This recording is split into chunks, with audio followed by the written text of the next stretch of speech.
events, Hugh, what do you observe as a coach in the relationship between young men and law enforcement?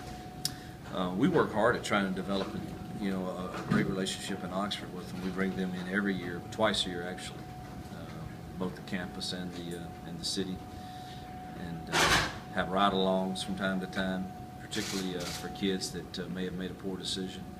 We try to really get them hooked into to that, and we let the enforcement always tell us of the pitfalls of what's going on. They've always, hey, there's this huge concert, or we're always in communication with them about the possible pitfalls that could cause a young man to make a poor decision that could reflect badly on our team and obviously on himself. So it's something we work hard at, and I really believe, I'd love for you to ask our kids that.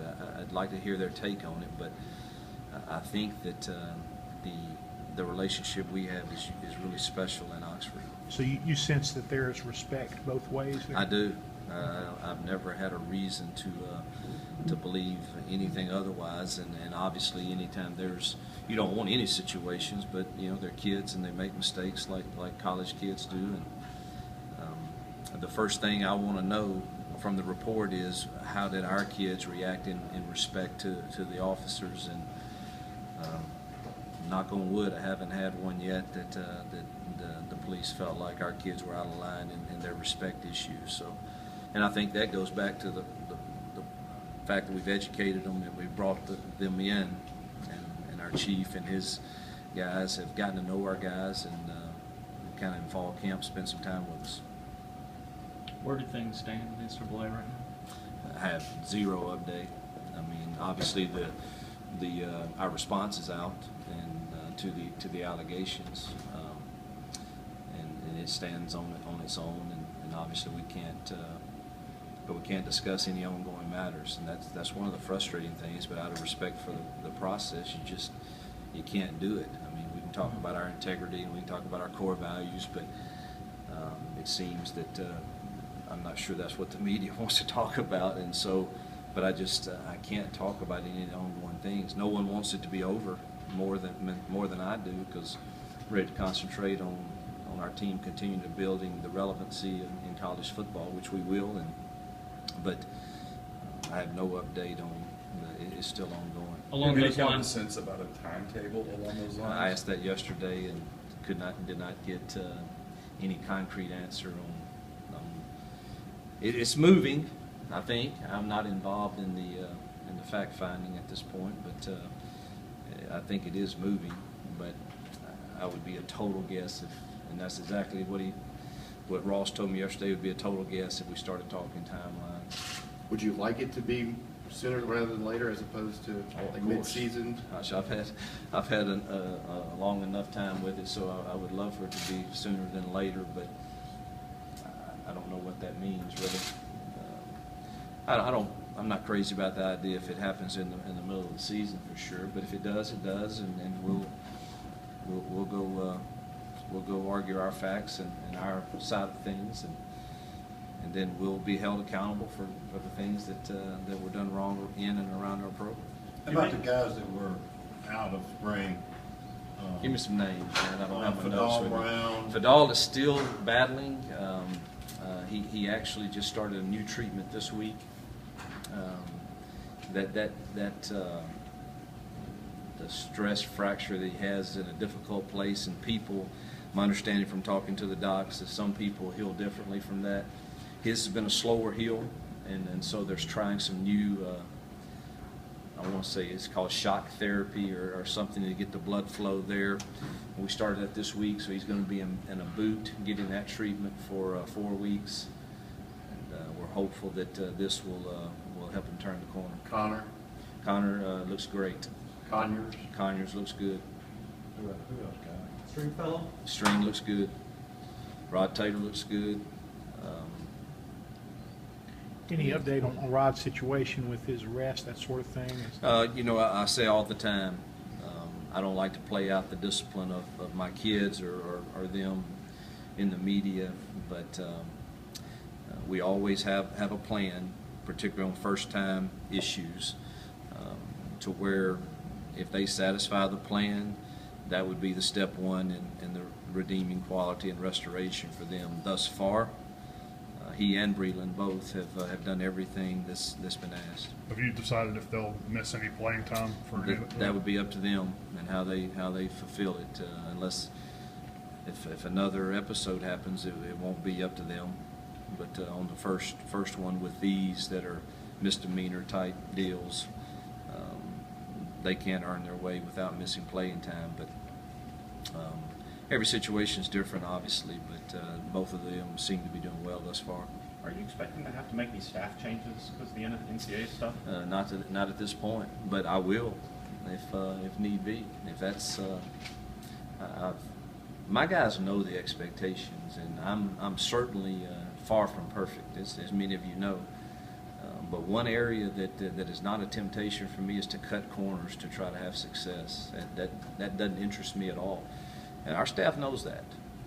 Now, I'm not talking about you don't make a mistake and that's the neat thing that we'll have when we get to go before the Committee on Infractions. We'll get to discuss some of the things that led to that are not quite as cut and dry as it might be in some people's eyes, but they're still a mistake that we have to be accountable for.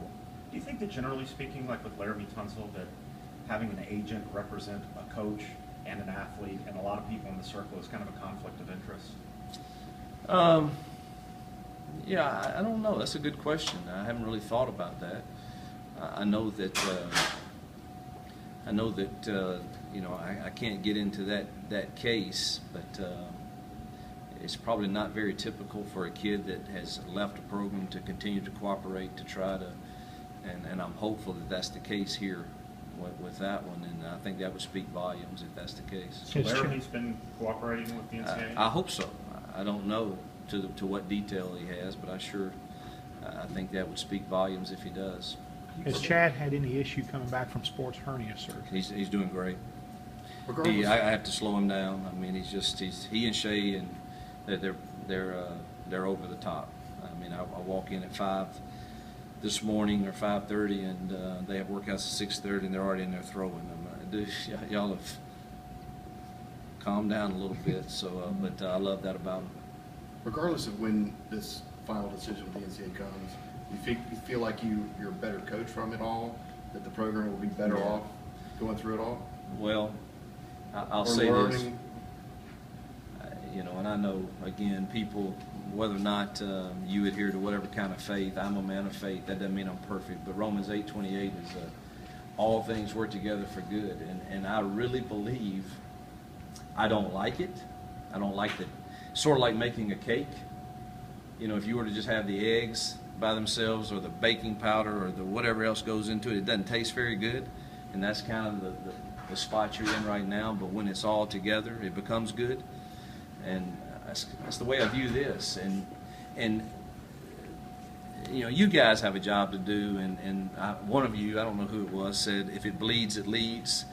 And if you really look, though, at the small percentage thus far, I don't know where the end game is, but thus far, if you look at the small percentage of people that are in our building, players, staff, that are involved in the notice of allegations, don't miss out on that other large percentage of kids that are being affected by this that have absolutely nothing to do with it. I mean, the Robert Conyers and the Evan Ingrams, these two-star guys that have worked their tail off to get to this point, and we've had a successful thing, and it's a very small percentage.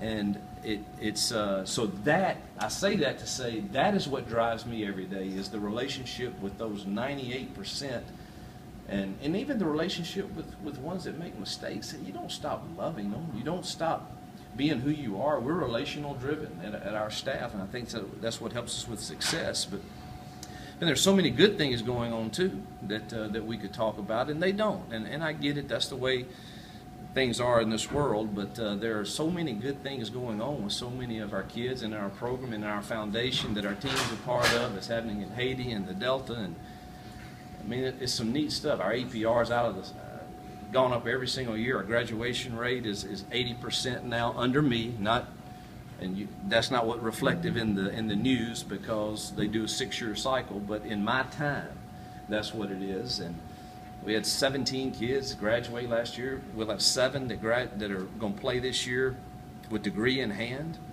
So the percentage of people that are involved in the issues that we have going on right now is a small percentage, and we have to be held accountable for that. But don't miss the fact that, man, there is a large percentage of great things going on. Is it a distraction at all inside your building, and how will you prevent it from being one when the Yeah. season rolls around? Tunnel vision on look, what keeps me up at night now is Florida State's defensive line. It really is. I've gotten past the point of you control what you can control. And like I've said from the beginning, the time and place for us to be held accountable is coming. I don't know when. And for us to share our view of things is coming. But that's the only thing I can control, is when that happens. So in the meantime, when I look those kids in the eyes, the ones who have nothing to do with all of this stuff, that have worked tirelessly to become a relevant program in this country, that is what motivates me and keeps my mind on that, because they are the ones that are important. The relationship with them and what they become as a man and as a player and as a student athlete, those are the things that are really important. And you know, whatever we did wrong, we should be held accountable if there are things. We should, in and around our program. And we will be. But you know, the time for that to be decided is not in articles or me trying to have another interview, or heck, some of you want me to talk, some of you don't. You know, and I can't win either way, and I'm not trying to argue the case, but I am arguing our core values are important to us, and they'll never stop being important to us, and those kids keep me focused. As our